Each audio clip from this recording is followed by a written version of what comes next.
The fluorescent lights of the laundromat had burned themselves into Maria's retinas, but she barely noticed anymore. What she did notice was the clock on the wall, 6:47 p.m., and the panic that seized her chest like a fist. She had 13 minutes to get across town, to transform from the woman who'd spent 9 hours washing other people's bed sheets into someone worthy of a first date. Her hands still smelled like industrial detergent and fabric softener, no matter how hard she scrubbed them in the tiny bathroom sink. The cheap floral soap from the dispenser only created a strange chemical perfume that made her want to cry. But there was no time for tears, no time for the shower she desperately needed, no time to go home and become someone else. So she didn't. Maria had matched with David 3 weeks ago on a dating app her sister had forced her to download. "You're 28, not 88, Carmen had said, snatching Maria's phone and creating a profile while Maria protested. David's first message had been simple: "Your smile looks like it has stories behind it." He was right. Every smile Maria managed these days was built on stories, most of them heavy, none of them the kind you shared on a first date. She arrived at the cafe at 7:04, breathless and mortified. Her hair was still pulled back in the same practical ponytail she'd worn since 5 that morning. Her jeans had a bleach stain on the knee. Her sneakers squeaked slightly from the wet laundromat floor. And yes, she absolutely smelled like Tide with a hint of desperation. David was already there, sitting at a corner table, wearing a crisp button-down shirt and an expression that shifted from anticipation to surprise when he saw her. Maria watched his eyes take in her appearance, and she just knew, that this was over before it began. Men like David, with their clean fingernails and pressed clothes, didn't end up with women who showed up to dates smelling like other people's laundry. "I'm so sorry," she blurted out before he could speak. "I know I smell like, I just got off work and there was this thing, and I should have canceled, but I didn't want to be rude, and now I'm being rude anyway by showing up like this, and you work at a laundromat." David interrupted gently. Maria's shoulders sagged. "2 jobs, actually. I'm a home health aide during the day, and I work at Magic Bubbles 4 nights a week. Today my patient, Mrs. Chen, she's 83, she had a fall. Nothing serious, but I stayed late to make sure she was okay, and then I had to race to the laundromat because they're short-staffed, and I couldn't afford to miss the shift, and I thought maybe I could make it here on time if I just ran in." She was rambling now, all the exhaustion of the day spilling out in a flood of words she couldn't stop. "Sit down," David said, pulling out the chair across from him. "Please." She sat, expecting him to make an excuse, to check his phone and suddenly remember an early morning meeting. Instead, he flagged down the waitress and ordered 2 coffees and a slice of their largest chocolate cake with 2 forks. "I'm going to tell you something," David said, his voice quieter now. "And I need you to really hear me." Maria braced herself for the gentle letdown. "My mom was a housekeeper for 20 years. She cleaned office buildings downtown, the night shift, from 11 p.m. to 7 a.m. Every single morning, she'd come home smelling like industrial cleaner and other people's trash. And every single morning, I thought she was the most beautiful woman in the world." Maria's throat tightened. "She worked herself to exhaustion so I could go to college. She never complained. She never apologized for what she did or who she was.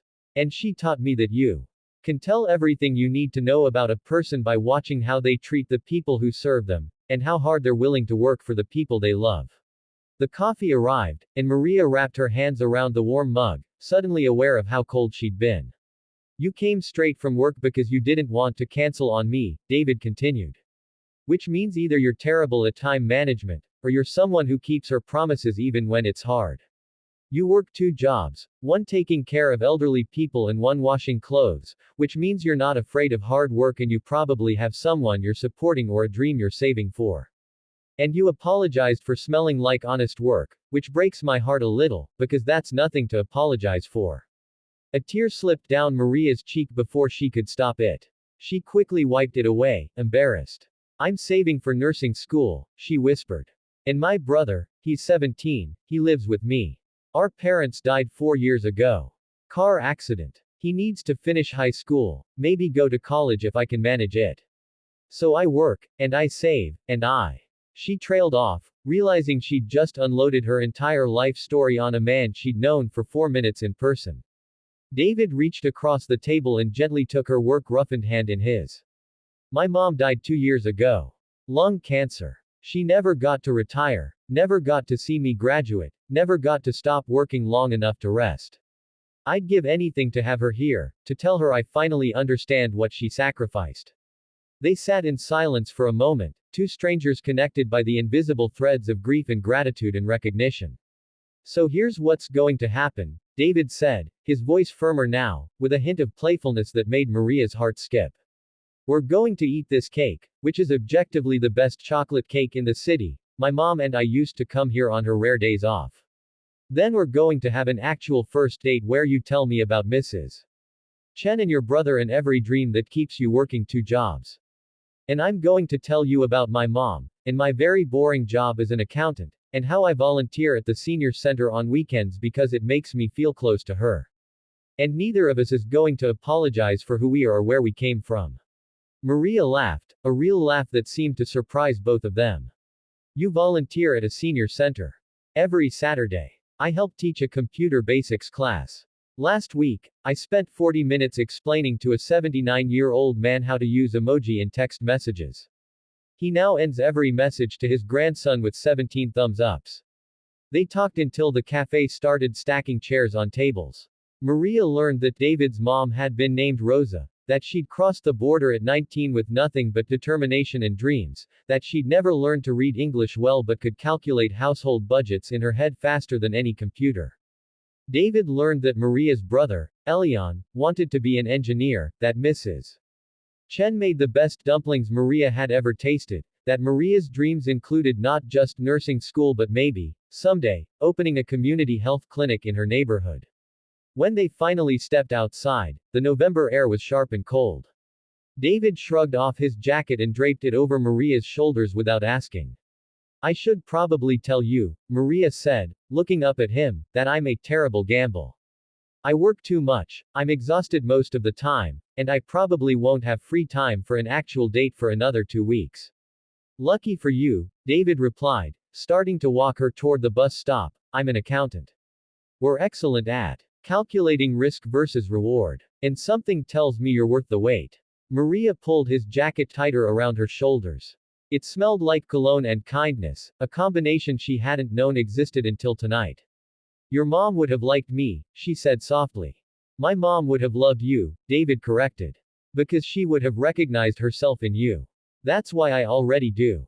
6 months later, on a Sunday afternoon, David would present Maria with a surprise.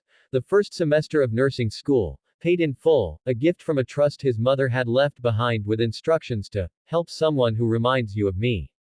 2 years after that, at a small wedding at the same cafe where they'd had their first date, Mrs. Chen would shuffle down the aisle as Maria's guest of honor, and Elion would give his sister away while wearing his new college sweatshirt. But on this November evening, none of that had happened yet. On this evening, Maria was just a tired woman who'd almost canceled a date because she smelled like detergent. And David was just a man who'd learned from his mother that the measure of a person isn't their perfume or their polish, but their persistence in their heart.